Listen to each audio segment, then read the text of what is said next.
Hello everybody, welcome again to Book Talk Book Review Monday, and today we're talking about Dracula by Bram Stoker.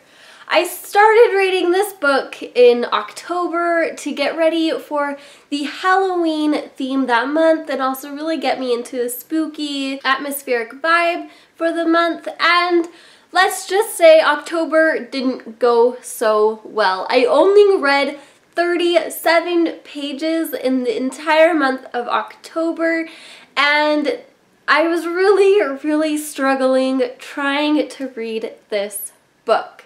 And to revamp my motivation to read this story, I actually decided to seek out this book on audio and also on ebook, because I feel like maybe this book format, even though the book itself is gorgeous, I feel like the actual pages are super wordy and the paragraph spacing wasn't really the best, which really made me struggle in actually reading the story. I was really happy with the switch to the audio version for audiobook.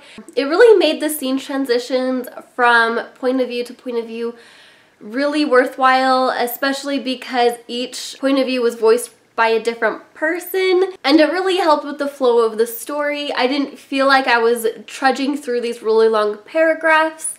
And I know with the ebook version, they also split up the paragraphs too, so that it was a little bit easier to follow along. So that's something that I really have to say, is that if you really struggle with these classical stories because of the wording or how lengthy the paragraphs are and how descriptive they are, and it doesn't feel like the story is flowing very well, I would definitely try seeking out either the ebook or the audio version if you have a physical copy, because it really helped keep me focused, and I definitely liked that I could actually speed up the audio speed, because even though I read very slowly, when I listen to things very quickly.